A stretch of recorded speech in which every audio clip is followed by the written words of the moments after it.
Dear students, we are discussing today the topic of neutralization. First question is, what is neutralization?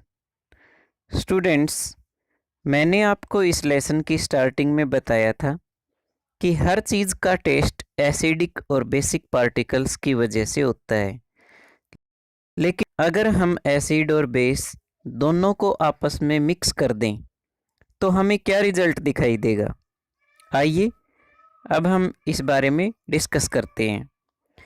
देखिए, जब हम acidic solution और basic solution को आपस में मिक्स करते हैं तो वो दोनों आपस में रिएक्शन करके एक नया सब्सटेंस साल्ट बना देते हैं। और साल्ट का टेस्ट ना ही खट्टा होता और ना ही कड़वा होता है। साल्ट के टेस्ट को हम सॉल्टी बोलते हैं।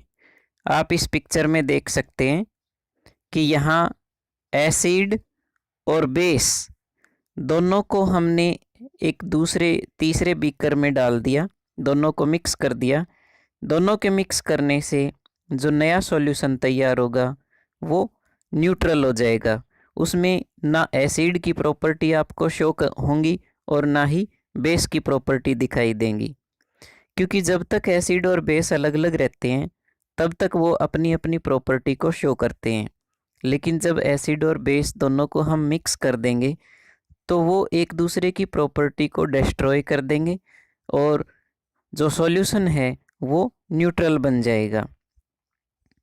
यहाँ भी आप पिक्चर में बिल्कुल क्लियरली देख सकते हैं कि एसिड और बेस के मिलाने से, आपस में मिक्स करने से क्या बनेगा। नीचे लिखा हुआ है सॉल्ट एंड वाटर, मतलब एसिड और बेस आपस में मिलकर एक दूसरे की प्रॉपर्टी को कैंसिल कर देंगे और न्यूट्रल सॉल्यूशन बनेगा और उसके अंदर जो नई चीज़ बनेगी वो है सॉल्ट और वाटर। इसी रिएक्शन को हम न्यूट्रलाइजेशन रिएक्शन बोलते हैं। मतलब एसिड और बेस आपस में मिलते हैं, रिएक्शन करते हैं, इसी रिएक्शन का नाम है न्यूट्रलाइजेशन रिएक्शन, क्योंकि इसमें जो सॉल्यूशन तैयार होता है वो न्यूट्रल होता है, उसमें एसिड और बेस की प्रॉपर्टी नहीं होती। अगर आपसे न्यूट्रलाइजेशन की डेफिनेशन पूछ ली जाए तो स्टूडेंट्स आप लिख सकते हैं कि when acid react with base then they neutralise each other. यहाँ देखिए, आपको डेफिनेशन में यहाँ दिखा रहा हूँ, लिखा हुआ है कि when acid react with base then they neutralise each other and form a new substance called salt. This is called neutralisation reaction. मतलब एसिड और बेस के मिलने से वे एक दूसरे को न्यूट्रलाइज कर देंगे और एक नया सब्सटेंस बनेगा जिसको हम सॉल्ट के नाम से जानेंगे। तो यही रिएक्शन न्यूट्रलाइजेशन रिएक्शन होती है। देखिए, इसका जो एक नॉर्मल व्यू है वो यहाँ दिखाया गया है। एक एग्जाम्पल आपको यहाँ न्यूट्रलाइजेशन का शो किया गया है। यहाँ आप देख रहे हैं कि एसिड और बेस दोनों के मिलने से क्या बनेगा, सॉल्ट और वाटर। मतलब यहाँ एग्जाम्पल देखिए, NaOH प्लस HCl और इन दोनों के मिलने से क्या बनेगा, NaClH2O। देखिए, NaOH को बोलते हैं सोडियम हाइड्रोक्साइड और जो HCl है उसको बोलते हैं हाइड्रोक्लोरिक एसिड। तो ये जो आप देख रहे हैं NaOH यहाँ लिखा हुआ है, ये एक बेस का नाम है सोडियम हाइड्रोक्साइड, और इसके प्लस में जो HCl लिखा हुआ है वो हाइड्रोक्लोरिक एसिड होता है। तो बेस और एसिड दोनों को हमने यहाँ मिक्स कर दिया, दोनों के बीच में प्लस का निशान लगा हुआ है, और इन दोनों के मिलने से जब इनके बीच में रिएक्शन होगी तो क्या बनेगा, तो देखिए NaCl और प्लस H2O ये दो चीज़ें बनेंगी। NaCl का मतलब है सॉल्ट, मतलब सोडियम क्लोराइड, और H2O का मतलब है वाटर। सॉल्ट और वाटर दो चीज़ें न्यूट्रलाइजेशन रिएक्शन के अंदर बनती हैं। तो ये न्यूट्रलाइजेशन रिएक्शन का एग्जाम्पल है। ऐसे ऐसे और भी एग्जाम्पल आपको यहाँ बुक में देख सकते हैं, आपको मिल जाएंगे। एक एग्जाम्पल यहाँ एक और दिखाया गया है, देखिए HCl प्लस KOH, इन दोनों के मिलने से KCl और H2O ये चीज़ें मिलेंगी।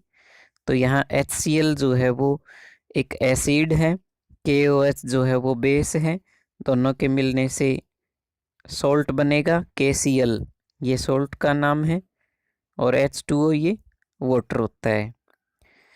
तो ये न्यूट्रलाइजेशन रिएक्शन थी। लेकिन स्टूडेंट्स, न्यूट्रलाइजेशन रिएक्शन का हमारी लाइफ में भी काफ़ी यूज है।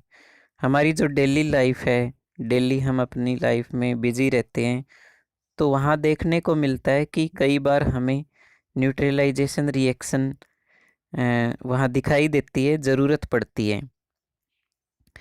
तो now we will discuss about neutralisation in our daily life. In previous video students, acid और बेस दोनों आपस में मिक्स करने से उनका इफ़ेक्ट रिड्यूस हो जाता है, वो एक दूसरे को न्यूट्रल बना देते हैं। ऐसी सिचुएशन हमारी लाइफ में कई बार आती है। तो आइए अब हम कुछ ऐसी सिचुएशंस को डिस्कस कर लेते हैं जहां हमें न्यूट्रलाइजेशन रिएक्शन देखने को मिलती है। चलिए देखिए, फर्स्ट जो सिचुएशन है वो है इंडाइजेशन। इंडाइजेशन को हम एसिडिटी भी बोल सकते हैं। बच्चों, आपने अपने घर में भी कभी ना कभी इस सिचुएशन को ज़रूर फेस किया होगा। कभी कभी इर्रेगुलर ढंग से भोजन करने से हमारे पेट में एसिड की वैल्यू बढ़ जाती है, और एसिड की वैल्यू जब बढ़ जाएगी तो हम उसको एसिडिटी बोलते हैं। और इस एसिडिटी की वजह से हमारे स्टमक में, हमारा जो पेट है उसमें दर्द होना स्टार्ट हो जाता है, पेन होना स्टार्ट हो जाता है, और हम अनकंफर्टेबल महसूस करते हैं। इस कंडीशन में हमें एंटासिड टेबलेट का यूज़ करना चाहिए। अगर हम एसिडिटी से रिलीफ चाहते हैं, हम चाहते हैं कि एसिडिटी ठीक हो जाए, तो उसके लिए हमें एंटासिड टेबलेट लेनी चाहिए। देखिए यहाँ पर एंटासिड टेबलेट, या फिर जो लिक्विड फॉर्म में आती है एंटासिड टेबलेट, लिक्विड फॉर्म में भी ये चीज़ें मिलती हैं। यहाँ एंटासिड आपको जो लिक्विड दिखाया गया है, ये अगर आप लेंगे तो उससे हमारी जो एसिडिटी है, पेट के अंदर जो पेन हो रहा है, वो ठीक हो जाएगा। क्योंकि एंटासिड टेबलेट में बेस होता है। जब हम एंटासिड की टेबलेट लेते हैं तो बेस की वजह से हमारे स्टमक में जो एसिड है वो न्यूट्रल हो जाएगा और उसका इफ़ेक्ट कम हो जाएगा, जिससे पेट में जो दर्द है वो ठीक हो जाएगा, हमें आराम मिलेगा। पेट के अंदर एसिडिटी को कम करने के लिए हम बेस के साथ उसकी रिएक्शन करवाते हैं, जिससे न्यूट्रलाइजेशन रिएक्शन कहते हैं। तो ये सिचुएशन आपने ज़रूर फेस की होगी। तो यहाँ पर न्यूट्रलाइजेशन रिएक्शन ही आपको दिखाई देगी, क्योंकि पेट में एसिड है और हम जो दवाई लेते हैं वो उसके अंदर बेस होता है। तो दोनों जब मिक्स हो जाएंगे तो न्यूट्रल हो जाएंगे, और उससे पेट दर्द ठीक हो जाएगा और न्यूट्रलाइजेशन रिएक्शन वहाँ पर हो जाएगी। तो ये फर्स्ट सिचुएशन है जिसमें न्यूट्रलाइजेशन रिएक्शन होती है। चलिए अब हम सेकंड सिचुएशन के बारे में बात कर लेते हैं। सेकंड सिचुएशन है एंट बाइट, चींटियाँ। बच्चों, आपने देखा होगा कि जब भी कोई चींटी या फिर मधुमक्खी आपको काट लेती है तो हमें बहुत पेन होता है और सूजन भी आ जाती है। ऐसा इसलिए होता है क्योंकि मधुमक्खी और जो चींटी होती है उनका जो स्टिंग होता है, जो डंक होता है, उसमें एसिड होता है, और ये एसिड हमारी स्किन में जाकर रिएक्शन करता है, तो उससे हमारी बॉडी पर सूजन आती है और पेन होता है। ऐसे समय में हमें स्किन के ऊपर बेकिंग सोडा या कैलामाइन सॉल्यूशन अप्लाई करना चाहिए। बेकिंग सोडा के अंदर बेस पाया जाता है, जो मधुमक्खी द्वारा जो छोड़े गए एसिड को न्यूट्रल कर देता है। स्किन पर बेस अप्लाई करने से एसिड का इफ़ेक्ट ख़त्म हो जाता है और हमें आराम मिलता है। तो ये भी जो सिचुएशन है उसमें न्यूट्रलाइजेशन रिएक्शन होती है। जो चींटी का एसिड है, मधुमक्खी का एसिड है, उसके ऊपर अगर हम कैलामाइन सॉल्यूशन लगा देंगे तो वो ठीक हो जाता है। क्यों? क्योंकि एसिड और बेस आपस में रिएक्शन करके न्यूट्रल हो जाएंगे, उनका इफ़ेक्ट ख़त्म हो जाएगा। अब हम थर्ड सिचुएशन को डिस्कस करते हैं। Third situation is soil treatment. Students, खेत में फसल की पैदावार बढ़ाने के लिए हम हर साल हर सीज़न में केमिकल्स का यूज़ करते हैं, लेकिन केमिकल्स डालने से खेत की जो मिट्टी है वो एसिडिक हो जाती है। मिट्टी में एसिड की वैल्यू बढ़ जाती है, जिससे खेत में फसल अच्छे से उग नहीं पाती। ऐसी कंडीशन को ठीक करने के लिए हम बेस का यूज़ करते हैं। खेत की मिट्टी अगर एसिडिक हो जाए तो उस समय हमें मिट्टी को न्यूट्रल करने के लिए, ठीक करने के लिए बेस का यूज़ करना चाहिए। तो जो हम खेत के अंदर बेस डालते हैं उसका नाम यहाँ आपको दिखाया गया है पिक्चर के अंदर, क्विक लाइम। क्विक लाइम और स्लेक्ड लाइम, ये बेस होते हैं। ये खेत के अंदर हम डाल देते हैं, मिट्टी के अंदर मिला देते हैं, जिससे खेत के अंदर जो मिट्टी है उसकी एसिडिटी ख़त्म हो जाएगी और मिट्टी न्यूट्रल हो जाएगी। तो इस तरह से ये थर्ड सिचुएशन है जो हमारी लाइफ में दिखाई देती है। इसी तरह न्यूट्रलाइजेशन रिएक्शन की लास्ट सिचुएशन यहाँ हम डिस्कस कर रहे हैं। ये देखिए, इंडस्ट्रियल वेस्ट वाटर।